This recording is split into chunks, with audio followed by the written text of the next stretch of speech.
Hello and welcome back to Unnati IAS. UPSC EPFO की series में जैसे कि हम इंग्लिश देख रहे थे और इंग्लिश का आज हमारा 6 लेक्चर है। इंग्लिश की सीरीज़ का आज हमारा 6 लेक्चर है। आज के वीडियो लेक्चर में हम 3 टाइप के वन वर्ड सब्स्टिट्यूशन देखेंगे। जैसे हम अभी तक वन वर्ड सब्स्टिट्यूशन ही देख रहे थे। वन वर्ड सब्स्टिट्यूशन में हम आज 3 टाइप के वन वर्ड सब्स्टिट्यूशन देखेंगे। इसमें से पहला हमारा टाइप है one word substitution denoting killing और डेथ ऑफ पर्सन। दूसरे टाइप के जो हमारे हैं वो होंगे हमारे वन वर्ड्स डिनोटिंग मैरिजेस, और तीसरे टाइप के जो होंगे वो होंगे one words denoting time periods. तो इन 3 टाइप्स के वन वर्ड्स को हम एक ही लेक्चर में कवर कर लेंगे। तो छोटे छोटे हैं 15-20 हम सिर्फ वही कवर करा रहे हैं जो एग्जाम पर्सपेक्टिव से आपके लिए इंपॉर्टेंट है। तो शुरू करते हैं अपने वन वर्ड्स डिनोटिंग किलिंग और डेथ ऑफ पर्सन। ऐसे वन वर्ड या ऐसे वाक्यांश जो किसी का मर्डर या किसी की मृत्यु को संबोधित करने के लिए यूज़ किए जाते हों। जिसमें पहला है हमारा सिमेट्री, कब्रिस्तान, a graveyard where the dead are buried.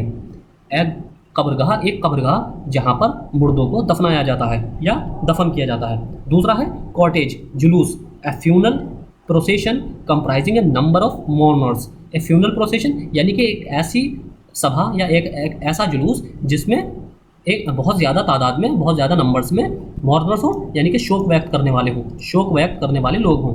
तीसरा है क्रीमेशन ग्राउंड और क्रेमेटोरियम, जिसे शमशान कहते हैं। A place where the last funeral rites are perform, एक ऐसा स्थान जहाँ पर आखिरी संस्कार यानी कि अंतिम संस्कार किया जाता हो। चौथा है हमारा ऑबिचुरी। आपने ये वर्ड न्यूज़पेपर में सुना होगा या पढ़ा होगा। शोक संदेश, an account in the newspaper about the funeral of the deceased, किसी की मृत्यु की सूचना का शोक संदेश न्यूज़पेपर के अंतर्गत शोक संदेश, जैसे कि इसका एक अलग ही कॉलम होता है ऑबिचुरी का। पांचवा है हमारा एलिगी, शोक गीत, a poem of lamentation on the death of someone loved and admired. एक ऐसा शोक गीत जो किसी की मृत्यु पर उसके प्रियजनों द्वारा उसकी प्रशंसा के लिए गाया जाता हो। 6 है हमारा एपिटेफ, समाधि लेख, words inscribed on the grave और tomb in the memory of the one buried. एक जो शब्द या वक्तव्य जो किसी की कब्र पर या किसी की समाधि पर एक लगाकर लिखे जाते हैं। जैसे कि आपने देखा होगा कि किसी की कब्र के आगे, जैसे कि हुमायूं हैं या शाहजहां हैं, इनकी कब्रों के आगे बड़े जो पुराने मुग़ल रहे हैं या जो पुराने शासक रहे हैं, जैसे कि जो कलिंग के हमारे अशोक जो ये बनवाते थे इंस्क्रिप्शन, तो इस तरह के लेख बनवाए जाते हैं और कब्रों पर लगा दिए जाते हैं, पहचान के लिए भी और उनके बारे में बताने के लिए भी। 7 है हमारा फिलिसाइड, पुत्र हत्या, मर्डर ऑफ वंस चिल्ड्रन, किसी के बच्चे की हत्या करना फिलिसाइड। एक होता है फोइटिसाइड, भ्रूण हत्या मर्डर ऑफ फ्यूटस, जो गर्भ में ही बच्चे को मार दिया जाता है, यानी कि बच्चे को गर्भ में ही मार देना, जो कि हमारे यहाँ कानूनन अपराध है।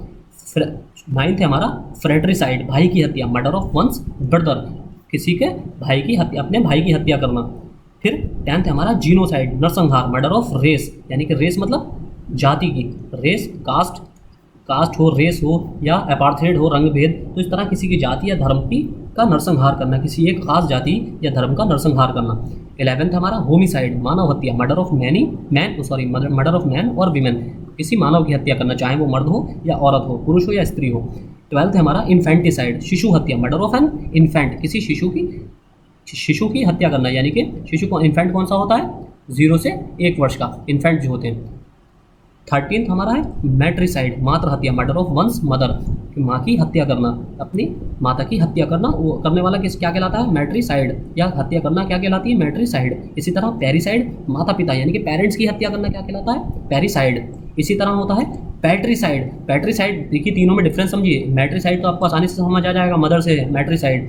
पैरिसाइड और पैट्रिसाइड माता पिता दोनों की हत्या, और पैट्रिसाइड पिता की हत्या, मर्डर ऑफ वंस फादर, किसी के अपने पिता की हत्या करना।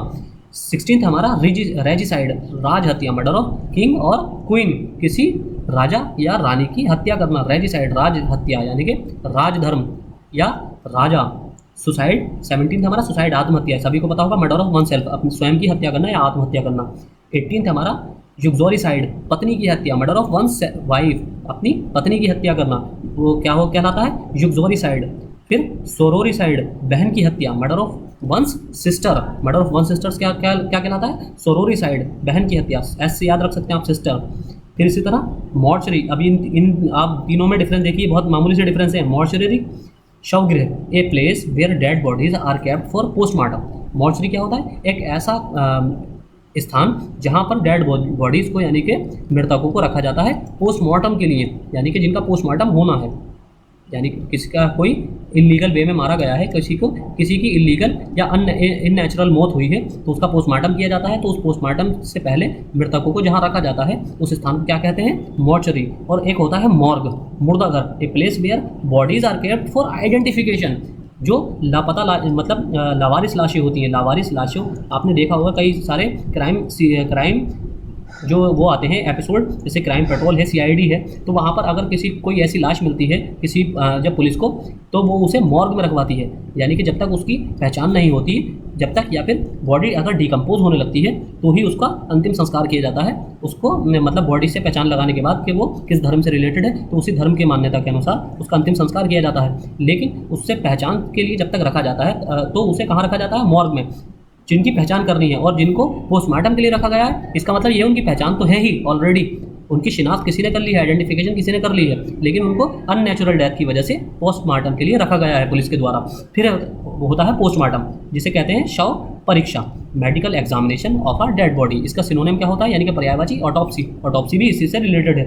ऑटोप्सी का मतलब भी यही होता है कि medical examination of dead body.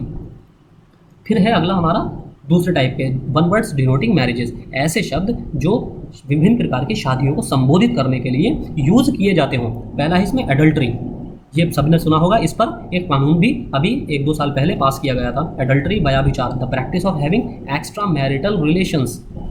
Extra marital relations, आपको इससे एक लॉ याद आ रहा होगा जिस लॉ में अमेंडमेंट किया गया है अभी 2 साल पहले 2019 में। इस लॉ पर अमेंडमेंट किया गया है, बहुत ज़्यादा चर्चा में था, यूपीएससी आईएएस के एग्जाम की दृष्टि से बहुत इंपॉर्टेंट है वो लॉ, ज़रूर उसको पढ़कर जाइए। एडल्ट्री, क्योंकि वो 2020 के पेपर में नहीं पूछा गया था प्री में, अब हो सकता है इस बार पूछ लिया जाए।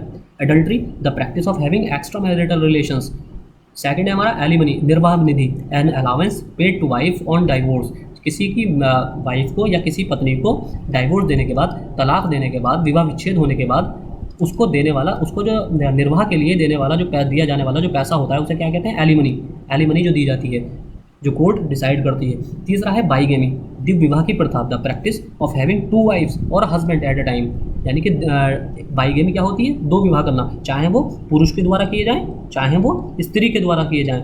स्त्री के द्वारा किए जाएं तो दो विवाह करें, चाहे वो स्त्री करे तो भी ऐसी इस प्रथा को क्या कहा जाएगा?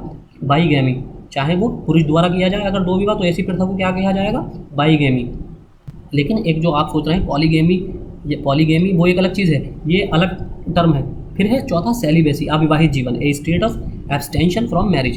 एक ऐसा जीवन जो, या एक ऐसी अवस्था जो जिसमें व्यक्ति मैरिज से या शादी से, विवाह से दूर रहे।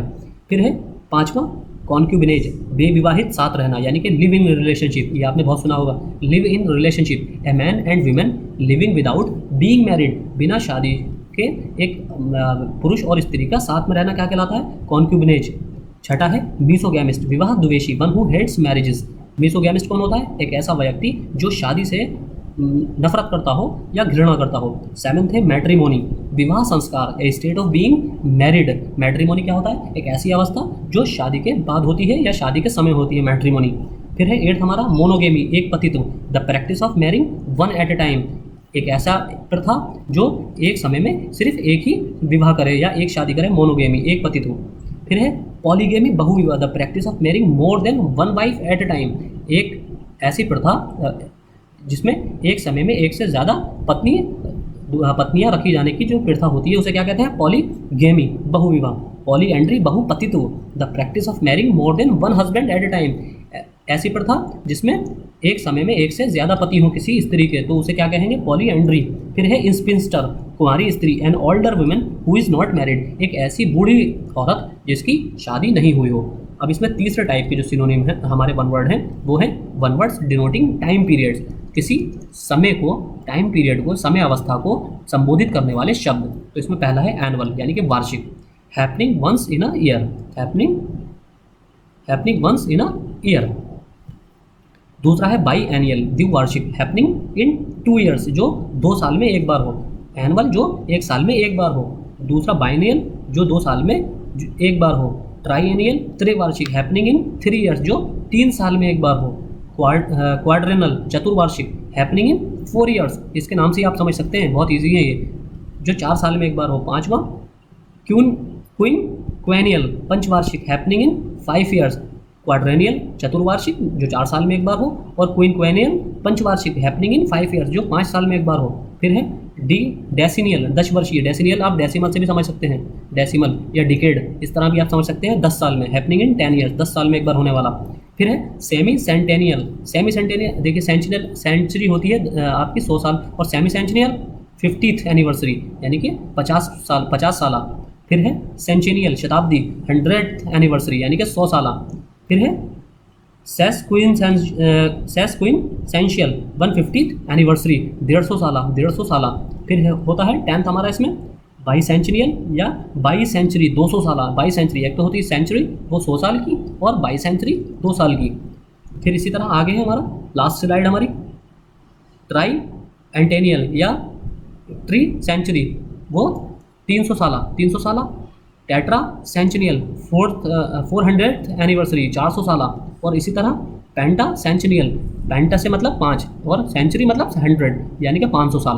फिर है 14th हमारा सेक्साजेनेरियन 60 वर्ष का, one who is in 60s, ऐसा व्यक्ति जो 60 वर्ष की उम्र में हो, सेक्साजेनेरियन 60 वर्ष का। फिर है 15th हमारा सेप्चुआजेनेरियन वन हु इज इन 70, ऐसा व्यक्ति जो 70 वर्ष की उम्र में हो, या ऐसी औरत जो 70 वर्ष की उम्र में हो। फिर है हमारा ऑक्टाजेनेरियन, ऑक्टा से आप 8 याद रख सकते हैं, जैसे कि आप बाइनरी नंबर सिस्टम देखते होंगे, बाइनरी 2 होता है, डेसिमल 10 होता है, ऑक्टा 8 होता है, हेक्साऑक्टल 16 होता है, इस तरह से ये है octogenarian. One who is in 80s, one who is in 80s, ऐसा व्यक्ति जो 80 वर्ष की उम्र में हो। सेक्साजेनेरियन, ऐसा व्यक्ति जो 60 साल की उम्र में हो।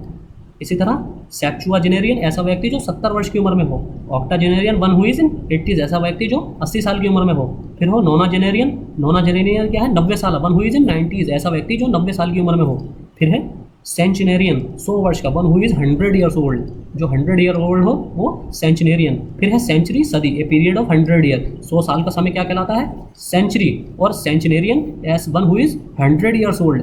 इसी तरह के जो ऑप्शन भी दिए जाते हैं, इसी तरह के सेंटेंस दिए जाते हैं। अगर आपसे पूछा जाएगा सेंचुरेरियन का मतलब क्या है, what is the meaning of centenarian, तो आप या one word substitution, meaning of one word substitution written in bold letter, तो आपको सेंचुरेरियन दिया जाएगा, उसके नीचे 4 ऑप्शन दे दिए जाएंगे, तो उनमें ऑप्शन में ये भी साथ में दे दिया जाएगा आपको, a period of 100 year, one who is 100 years old, इस तरह से ऑप्शन मिलते जुलते दिए जाते हैं। फिर लास्ट हमारा है आज का मिलेनियम, सहस्त्राब्दी, जो ए पीरियड ऑफ 1000 ईयर, 1000 साल का जो समय होता है उसे क्या कहते हैं मिलेनियम, सहस्त्राब्दी।